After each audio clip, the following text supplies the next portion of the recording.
विद्यार्थी मित्रांनो, TYBA political science special paper 3 public administration लोक प्रशासनच्या या तासाला आपलं सर्वांचं स्वागत आहे. मित्रांनो, मागच्या तासाला आपण लोक प्रशासनाची जो वर्तनवादी दृष्टिकोन आहे त्याची वैशिष्ट्ये पाहिली.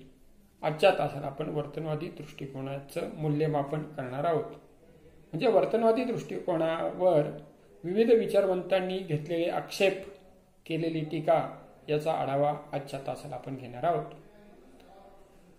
वर्तनवादाच्या दृष्टिकोनावर जे वेगवेगळे आक्षेप घेतले जातात त्यातला पहिला आक्षेप, पहिली टीका अशी केलेली की वर्तनवादाच्या दृष्टिकोनाच्या मध्ये नियमितपणाचा अभाव आहे. आपण बघितलं वैशिष्ट्यांच्या मध्ये की वर्तनवादामध्ये नियमितपणा हे एक महत्त्वाचं वैशिष्ट्य वर्तनवादाचं आहे. म्हणजे एका ठिकाणी काढलेले निष्कर्ष किंवा एका वेळेला आढळून आलेली निरीक्षणं ही विविध ठिकाणी किंवा इतर ठिकाणी जर आढळून आली तरच नियम किंवा सिद्धांत बनवता येईल. आणि म्हणून नियमितपणा हे वर्तनवादाचं अभ्यासाचं महत्त्वाचं वैशिष्ट्य आहे. परंतु इथं आपल्याला टीकाकार असं सांगतात की हा जो नियमितपणा आहे हा नियमितपणा प्रत्यक्षात व्यवहारात आढळेलच असं नाही.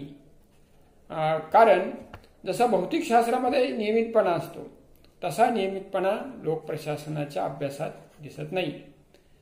कारण लोकप्रशासन हे मानवी घटकाशी संबंधित आहे आणि मानवी घटकाशी संबंधित असून मानवाचं वर्तन हे गतिमान असतं, सातत्याने बदलणारं असतं. कारण माणसाचा प्रत्येकाचा स्वभाव भिन्न असतो. काही व्यक्ती कठोर स्वभावाचे असतात, काही भावनाप्रधान असतात किंवा मवाळ स्वभावाचे असतात. आणि म्हणून व्यक्तींच्या स्वभावानुसार आपल्याला असं दिसतं की व्यक्तीच्या वर्तनामध्ये बदल होत जातो आणि व्यक्तीच्या वर्तनात बदल होत गेल्याच्यामुळं आपल्याला नियमितपणाचं जे वैशिष्ट्य वर्तनवादाचं दिसतं ते इथं अपयशी झालेलं दिसतं. कारण आज व्यक्ती जे वर्तन करेल तेच वर्तन उद्या करेल असं नाही.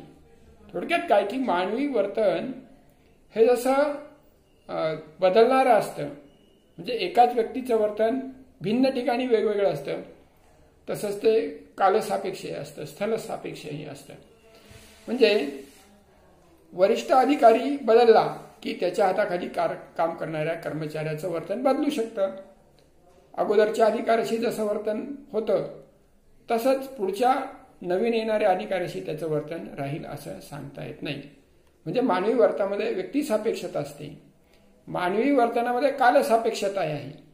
आज ज्या प्रकारचं वर्तन केलेलं आहे त्या अधिकाऱ्यानं किंवा कर्मचाऱ्यानं त्याच प्रकारचं वर्तन उद्या आढळेल असं काही सांगता येत नाही. किंवा परिस्थितीनुरूप माणसाचं वर्तन बदलू शकतं.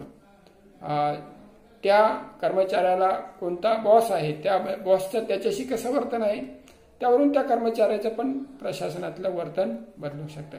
थोडक्यात काय की मानवी वर्तन ही बदलणारी गोष्ट असल्यामुळं त्याच्यामध्ये नियमितपणाचा अभाव असतो आणि नियमितपणाचा अभाव असल्यामुळं वर्तनवाद्यांनी जे सांगितलं की नियमितपणाच्या मधून सिद्धांत किंवा निष्कर्ष काढता येतात तर तसं होऊ शकत नाही. आणि म्हणून मानवी वर्तनामध्ये नियमितपणाचा अभाव असणं हे लोकप्रशासनाचे निष्कर्ष आणि सिद्धांत मांडण्याच्या दृष्टीनं तो काही मुद्दा लागू ठरत नाही, तो गैरलागू ठरतो. दुसरी टीकाकार अशी करतात की निष्कर्षांचा पडताळा हे जे महत्त्वाचं वैशिष्ट्य वर्तनवादी दृष्टिकोनाचं आहे तर ती निष्कर्षाच्या पडताळाची जी पद्धती आहे वर्तनवादाची ती अपुरी पद्धती आहे. कारण मानवी वर्तनामध्ये मुळातच आपण पहिल्या टीकेमध्ये पाहिलं की मानवी वर्तनात अनियमितता असते आणि वर्तनामध्ये अनियमितता असल्यामुळं वर्तनवादामध्ये जो मानवी वर्तनाच्या अवलोकनावरून माहिती घेतली जाते ही माहिती चुकीची असण्याची शक्यता नाकारता येत नाही. किंवा मानवी वर्तनासंबंधी अभ्यासक जी माहिती घेतात या माहितीमध्ये अचूकतेचा अभाव असतो. म्हणजे बरोबरच माहिती मिळेल संशोधकाला, अभ्यासकाला लोकप्रशासनातल्या व्यक्तींच्याकडून याची काही खात्री देता येत नाही. माहितीमध्ये चुका असू शकतात आणि वर्तनाविषयी चुकीची माहिती पण दिली जाऊ शकते. म्हणजे माहितीत असत्यता असू शकते. उदाहरणार्थ एखाद्या अधिकाऱ्याकडून जर काही चूक झाली तर त्या संबंधी जर आपण माहिती घ्यायला गेलं तर अधिकारी बरोबर माहिती देईलच याची खात्री देता येत नाही. किंवा एखाद्या ऑफिसमध्ये काही अनियमितपणा झाला, भ्रष्टाचार झाला किंवा दिरंगाई झाली किंवा काही दोष उघडकीला आले तर त्या संबंधीची माहिती ज्या वेळेला तुम्ही घ्यायला जाता किंवा संशोधक घेईल तर त्यावेळेला माहितीची लपवाछपवी केली जाऊ शकते किंवा दिशाभूल करणारी चुकीची माहिती सुद्धा दिली जाऊ शकते. आणि म्हणून निष्कर्षांचा पडताळा हे जे वर्तनवादाचं वैशिष्ट्य सांगितलेलं आहे ते वर्तनवादाचं वैशिष्ट्य आपल्याला चुकीचं असल्याचं या ठिकाणी दिसतं. किंवा वर्तनवाद्यांचा निष्कर्षाचा जो पडताळा आहे तो निष्कर्षाचा पडताळा अचूक येईलच याचं काही खात्री देता येत नाही. कारण अपुरी माहिती, चुकीची माहिती अभ्यासकांना मिळू शकते. आणि म्हणून निष्कर्षांचा पडताळाची जी पद्धती आहे वर्तनवाद्यांची ती चुकीची पद्धती आहे किंवा ती अपुरी पद्धती आहे. त्यानंतर तिसरी टीका वर्तनवाद्यांच्या दृष्टिकोनावर अशी केली जाते की प्रशासकीय वर्तनाचं स्वरूप हे भिन्न भिन्न असतं. म्हणजे कसं की प्रशासक जे काही वर्तन करतो हे नेहमी एकसारखं वर्तन नसतं. वर्तनवादात प्रामुख्यानं प्रशासकीय वर्तनाचा अभ्यास केलेला असतो. परंतु वास्तविक वर्तन जे प्रशासकाचं असतं या वर्तनात आपल्याला वेगळेपणा दिसू शकतो. आणि त्यामुळं त्याचे जे निष्कर्ष आहेत ते चुकीचे निष्कर्ष निघू शकतात. त्यामुळे सिद्धांत चुकीचे निघू शकतात. आणि म्हणून हे निष्कर्ष चुकीचे निघाले की निघणारा निष्कर्ष हा बरोबरच आहे याची काही खात्री देता येत नाही.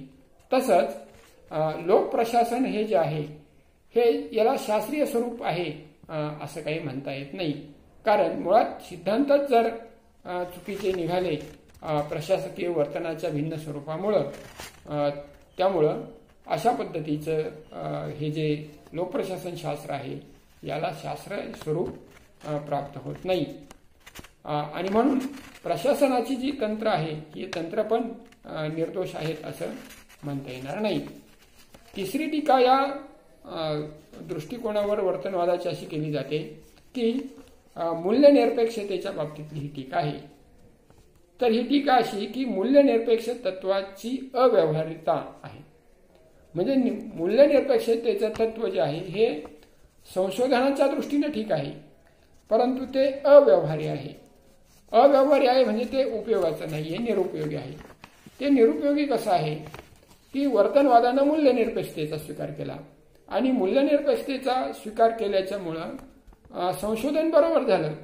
सत्य घटनांचा आढावा घेतला, सत्य घटनांचा अभ्यास केला, वस्तुनिष्ठ अभ्यास केला, वस्तुनिष्ठ संशोधन केलं, वस्तुनिष्ठ सिद्धांत मांडले, वस्तुनिष्ठ निष्कर्ष काढले. परंतु ते जरी खरं असलं, शास्त्रीय संशोधन जरी झालं तरी सुद्धा ते मूल्यांपासून फारकत घेतं. आणि जे संशोधन मूल्यांपासून फारकत घेतं ते संशोधन निरुपयोगी ठरतं.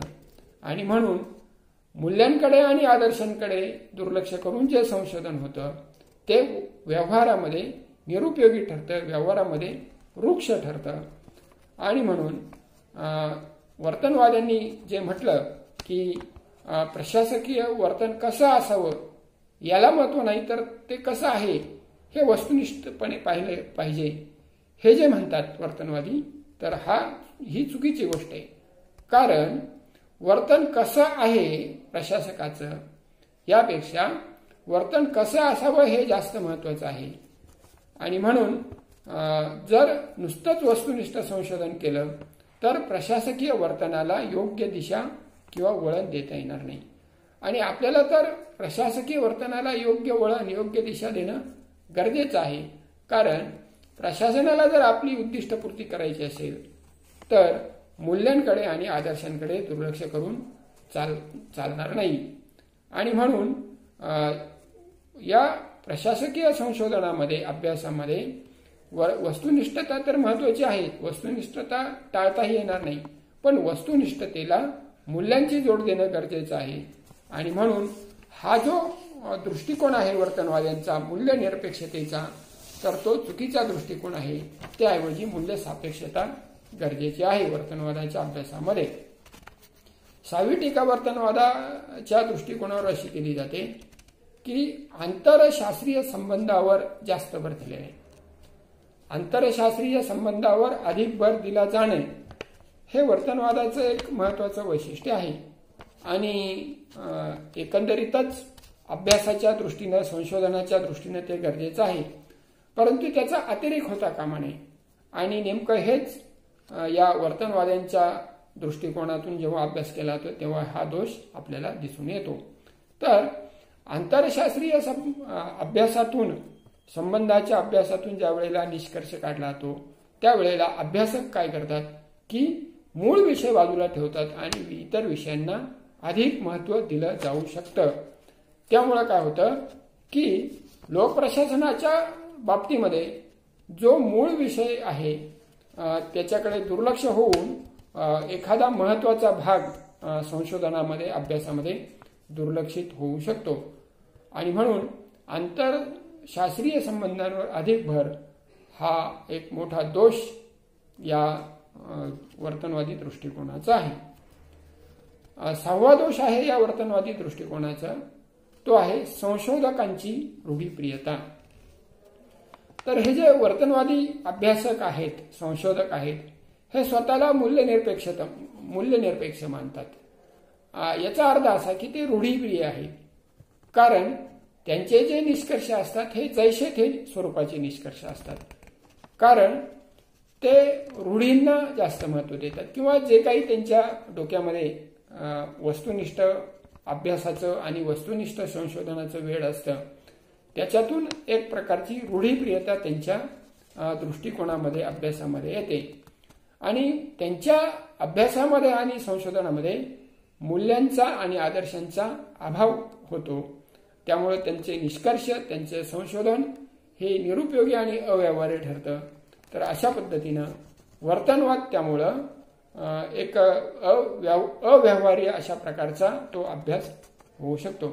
आणि म्हणून संशोधकांची रूढीप्रियता, या अव्यवहार्यता किंवा मूल्यनिरपेक्षतेच्या बाबतीतली रूढीप्रियता हा एक मोठा दोष या वर्तनवादाचा आहे. तर अशा प्रकारे हे 6 दोष आपण वर्तनवादाचे पाहिले. धन्यवाद.